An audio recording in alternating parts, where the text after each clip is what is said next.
기도합니다. 할렐루야. 하나님 감사합니다. 오늘 거룩한 성일 부활 둘째 주일 하나님의 전에 나와 귀한 예배 드릴 수 있도록 은혜를 내려주신 하나님 감사합니다. 오늘은 말씀 듣는 시간입니다. 이 시간 성령님 함께하여 주옵소서. 예수 그리스도의 이름으로 기도드립니다. 아멘. 저번 주일날은 부활주일입니다. 그래서 요한복음 11장 25절에서부터 29절을 통해서 그 부활을 믿는 자들의 그 축복에 대해서 부활을 믿는 자들에게 하나님께서 어떠한 축복을 주시느냐. 다 우리가 부활을 믿잖아요. 첫째는 뭐라 그랬죠? 구원을 하나님께서 받게 해주신다. 그러니까 우리는 이 부활을 믿는 자들이 부활을 전함을 통해서 그 부활을 믿음으로 우리는 구원을 받게 되는 거거든요. 그래서 우리가 구원을 받을 수가 있다. 그리고 두 번째는 우리가 부활을 믿는 자에게 하나님께서 행복한 삶을, 우리가 행복한 삶을 살게 해주신다. 그래서 우리가 이 영생이라고 하는 것이 뭡니까? 영생이라고 하는 것은 한마디로 기쁨입니다. 왜 우리가 천국에 갑니까? 천국에는 기쁨이 있거든요. 그리고 세 번째로는 부활을 믿는 자에게 주시는 축복은 뭐냐? 우리가 지금 말씀한 것처럼 우리가 죽어도 우리가 천국에 가는 거죠. 그래서 오늘은 이어서 요한복음 20장 19절에서부터 23절을 통해서 부활하신 예수님께서 어떠한 우리에게 선물을 주셨는가. 이어서 그래서 첫째는 바로 평강과 기쁨의 선물을 우리에게 주셨다는 거죠. 오늘 19절 이날 곧 안식 후 첫날 저녁 때에 제자들이 유대인들을 두려워하여 모인 곳의 문을 닫았더니 예수께서 오사 가운데 서서 이르시되 너희에게 평강이 있을지어다. 그리고 20절 보니까 이 말씀을 하시고 손과 옆구리를 보시니 제자들이 주를 보고 기뻐하였더라. 그러니까 부활하신 주님께서 제일 먼저 제자들에게 찾아오셔서 무엇을 주셨느냐? 너희들에게 평강이 있을지어다. 다 불안해서 떨고 있었거든요. 그 불안에 떨고 있는 부활하신 주님께서 그곳에 찾아가셔서 제일 먼저 그 제자들에게 축복한 말씀이 뭐냐? 너희에게 평강이 있을지어다. 이 부활을 목격한 사람들에게는 이 평안, 하나님께서 주시는 그 참된 평안이 넘치는, 그래서 그 불안에 떨던 그 제자들에게 그 예수님, 부활하신 예수님께서 나타나게 되니까 마음에 평강이 넘쳤다는 거죠. 그리고 기쁨이 넘치기 시작했다는 거예요. 왜? 죽은 십자가에 돌아가신 예수님을 보게 되니까, 부활하신 예수님을 보게 되니까 막 기쁨이 넘치는 거예요. 제가 그 최성규 아나운서라고 요새 그 간증을 제가 얼마 전에 며칠 전에 들었는데 참 눈물이 나더라고요. 최성규 아나운서가 SBS, KBS 아주 이름 있는 아나운서였는데 그분은 그 가정이 독실한 불교 신자이기 때문에 자기 가정에서 절을 3개나 졌다고 그래요. 그리고 자기는 불교 회장까지 하고 아무튼 불교 가정이었는데 어느 날 그 방송을 하는데 쪽지가 전해지더라는 거예요. 그 쪽지가 무슨 쪽지냐? 자기 만 3살 먹은 딸이 교통사고가 나가지고 그 응급실에 가 있다. 그러니까 그거를 듣는 순간에 얼마나 큰 충격을 받았는지. 근데 그 어떤 일이 있었느냐고 하면은 이 아이가 노는데 그 타이탄 2.5톤 타이탄 트럭이 그 있는 걸 모르고 뒤로 빠꾸를 했는데 배로 그 타이어가 걔가 바퀴가 뒤로 그냥 그 아이 넘어져 있는 대로 넘어간 거예요. 근데 또 그 운전수는 착각을 해가지고 거기 뭐가 걸렸나 해가지고 다시 또 앞으로 전진을 했다는 거예요. 그러니 한번 여러분 생각해 보세요. 2.5 타이탄 트럭 바퀴로 3살 먹은 어린아이 배 위에 한 번 들어간 것도 위험한데 다시 한 번 또 그리고 2번이나 들어갔다는 거예요. 그래서 이 최성기 아나운서가 그 성심병원이 무슨 병원으로 가면서 뭐 정신이 없더래요. 그렇잖아요. 자기가 뭐 죽는다고 그러면 정신이 있겠어요. 그래가지고 그 밀리는데 그 시간에 가봤더니 그 응급실에 중환자실인가 응급실에서 아무튼 어머니는 대성통곡을 하고 자기 부인은 막 벽에다가 막 머리를 부닥치면서 울고 그리고 옆에는 자기 아이가 있는데 보니까 하얀 보자기가 씌워져 있다는 거예요. 그래가지고 정신없이 달려가서 그 아이를 갖다가 이렇게 하니까 뭐 차가운 아이가 뭐 숨도 안 쉬고 있더라는 거예요.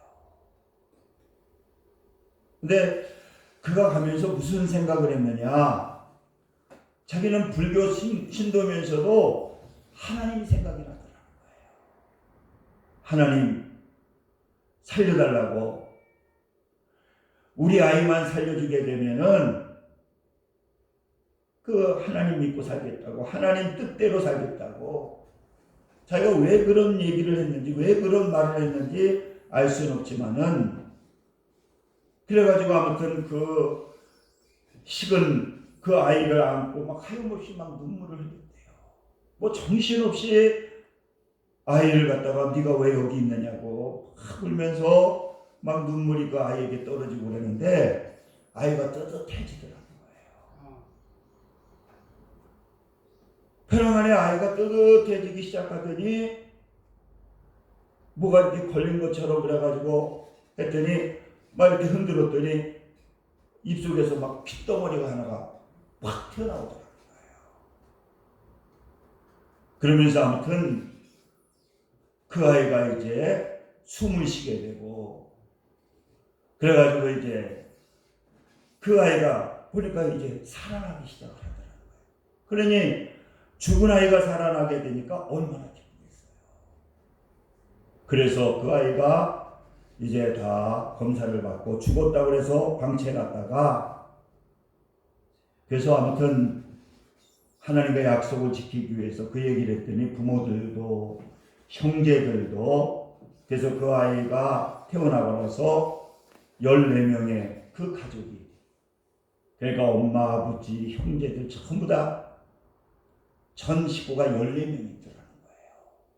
그래서 그 14명이 전부 그 불교를 버리고 이제 오카노 목사님 교회에 14명이 등록을 해가지고 신앙생활을 하고 있다고 하면서 그 아무튼 죽었다가 그 딸아난 그 아이를 보게 되니까 이 기쁨이라고 하는 것은 이루 말할 수 없다는 거죠.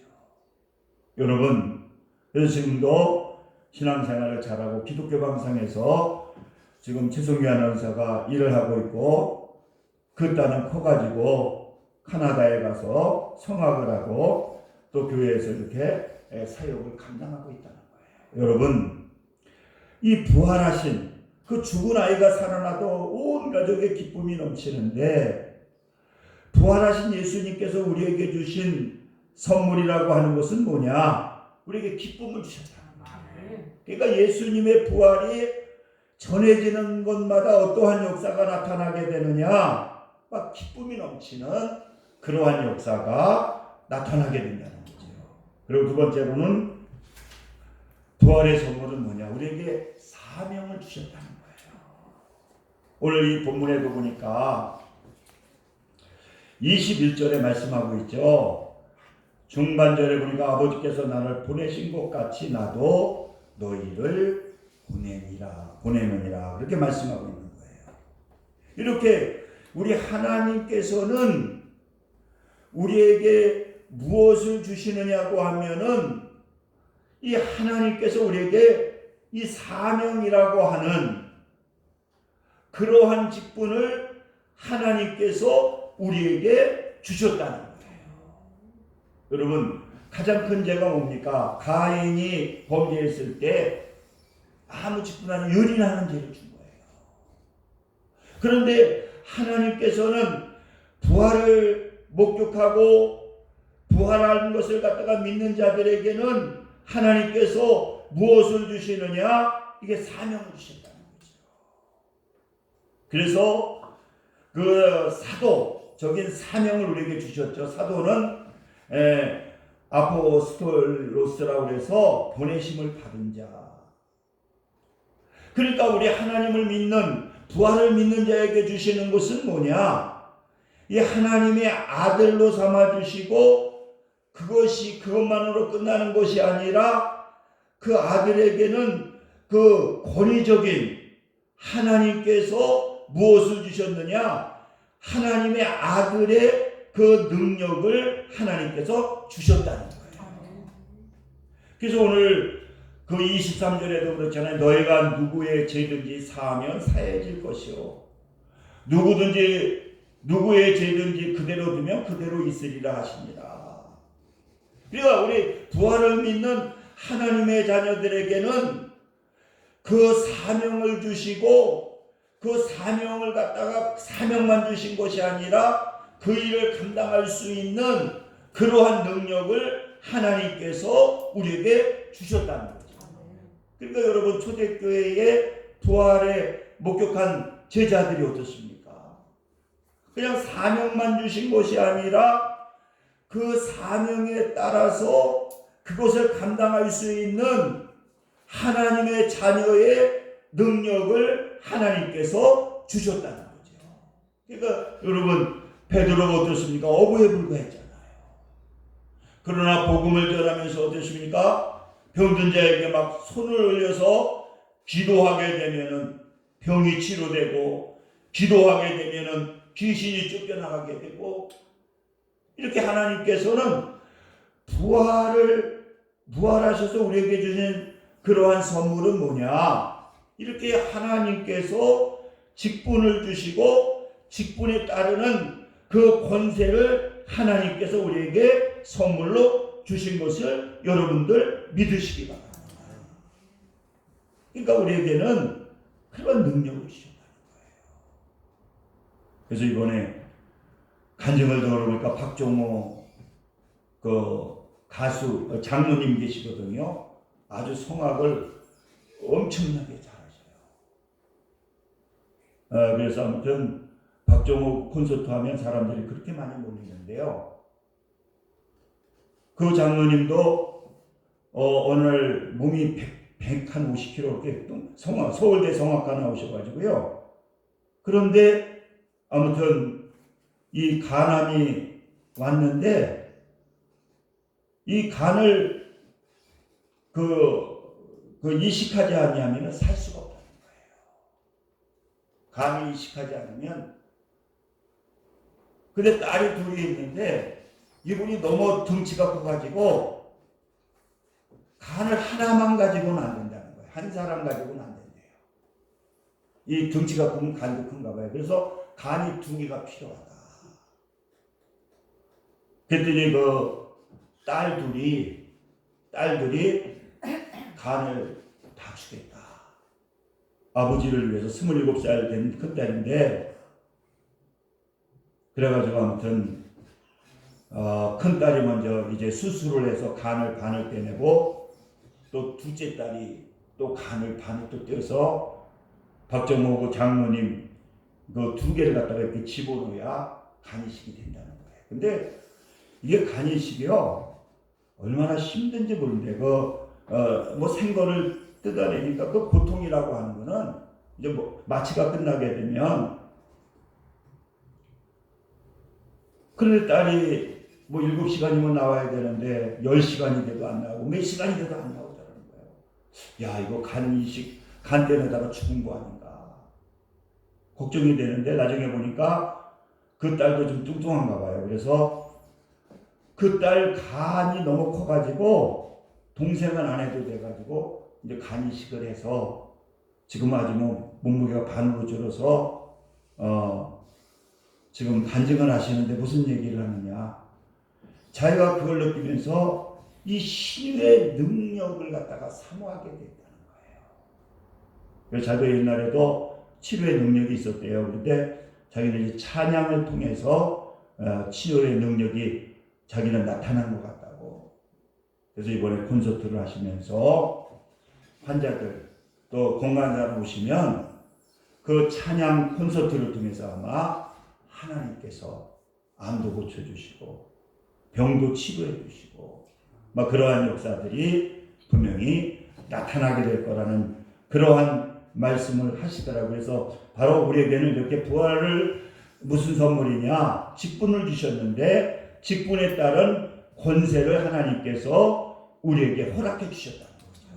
그러니까 여러분들도 그 선물을 주셨으니까 우리가 사도의 직분, 복음을 전하는 직분을 주셨기 때문에 거기에 하나님께서 능력까지 주셨으니까 여러분이 담대하게 믿음을 가지고 복음을 위해서 여러분들이 손을 붙잡고 또 자녀들에게 안수하고 기도하게 될 때에 어떠한 역사가 나타나느냐? 부활하신 하나님께서 함께해 주심으로 말미암아 치료하는 그러한 역사들, 치료되는 그러한 역사들이 나타나게 된다. 제가 저번에 그랬잖아요. 모임에 갔는데 이 다리 관절 수술을 해야 되는데 이 목사님이 수술을 안 하셔. 무서워가지고.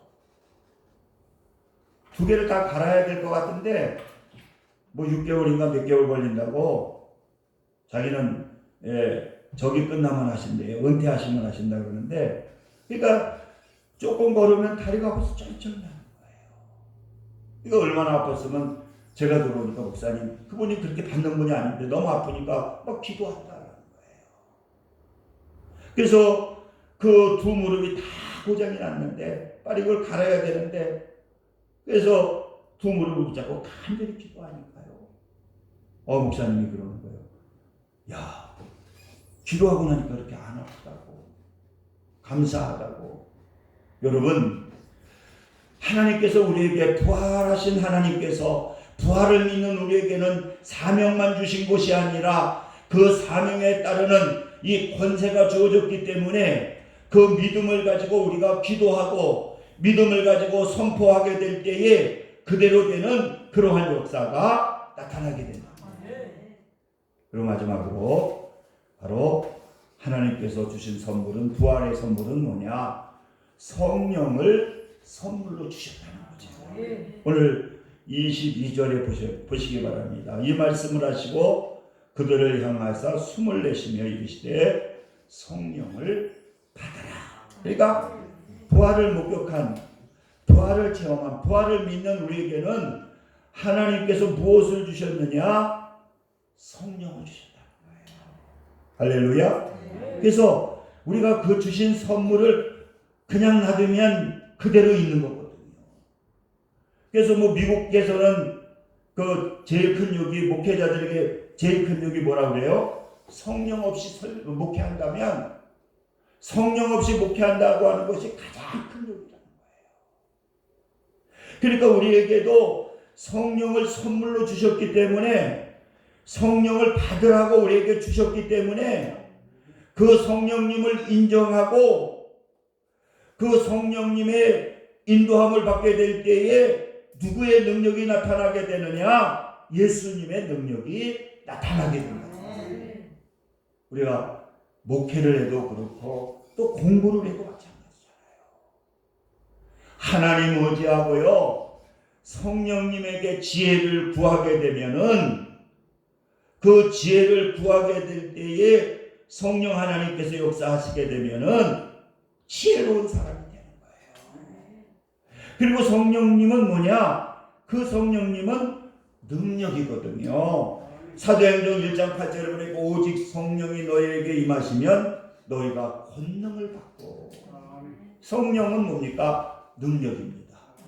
나는 부족하지만 성령님을 인정하고 성령님의 도구가 되게 되면은 누구의 능력이 나타나느냐? 성령님의 능력이 나타나요. 여러분 사도행전에 보세요. 부활을 목격한 그 예수님의 제자들이 성령을 선물로 받게 되니까 이 사도들이 보게 되면은요, 사람이 행하지 못한 능력을 행하게 되는 거예요. 베드로는 보세요. 죽은 자로 살리잖아요. 병자들을 치료하잖아요. 귀신을 내어주잖아요. 이게 뭡니까? 성령을 선물로 받은 우리들이 그 성령의 도구가 되게 되면은 누구의 능력이 나타나느냐? 성령의 능력이 나타나게 된다. 그래서 우리가 하나님께서 주신 이 성령님, 그 성령님을 의지하고 성령의 도구가 되게 되면은 성령의 능력이 나타나게 되는 것입니다. 우리 기도합니다. 할렐루야. 아버지 감사합니다. 오늘 귀한 말씀을 통해서 부활하신 예수님께서 우리에게 귀한 하나님 선물을 주셨는데 바로 평강의 선물이요, 사명 권세의 선물이요, 아버지 하나님 성령을 선물로 주셨사오니 우리가 주신 선물 가지고 승리할 수 있도록 성령님 역사하여 주옵소서. 예수 그리스도의 이름으로 기도드립니다. 아멘. 찬송가 161장 들으시면서 준비하신 내용을 하나님께 올려드리겠습니다.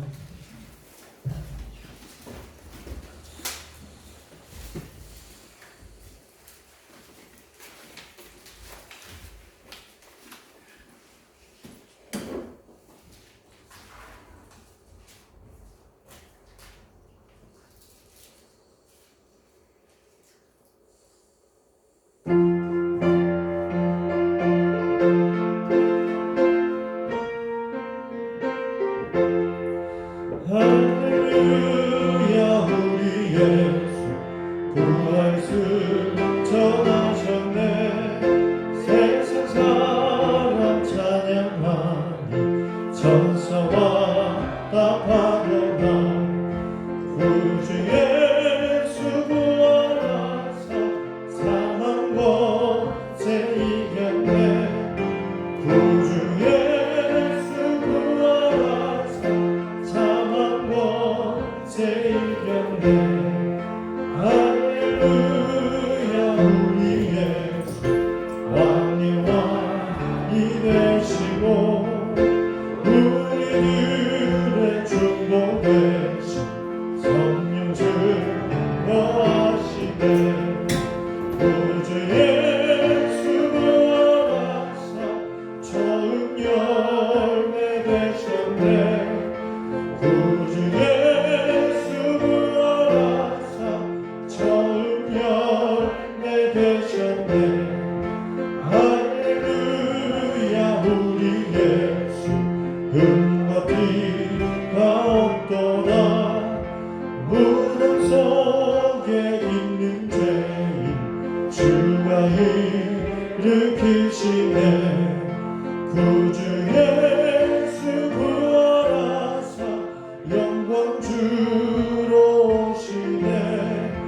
구주 예수 구원하사 영광 주로 오시네.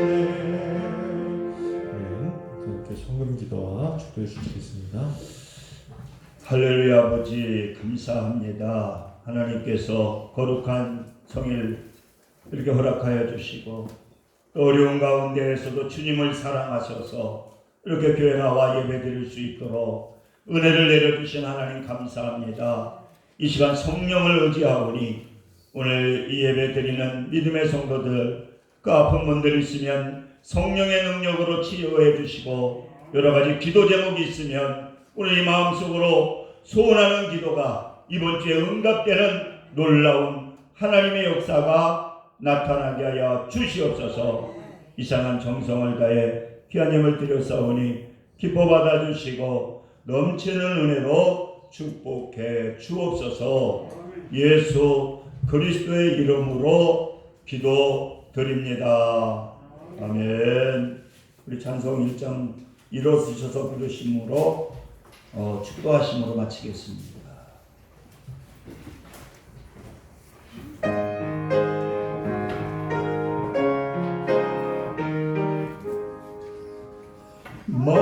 만복의 근원 하나님 온 백성 찬송 드리고 저천사여 찬송하세. 찬송 성부 성자 성령 아멘. 지금은 우리 주 예수 그리스도의 은혜와 하나님 아버지의 극진하신 사랑하심과 성령님의 내주교통 역사 충만 감동하심이 오늘 예배를 드리는 믿음의 성도들 위해 지금부터 영원까지 함께 하시기를 간절히 축원하나이다. 아멘.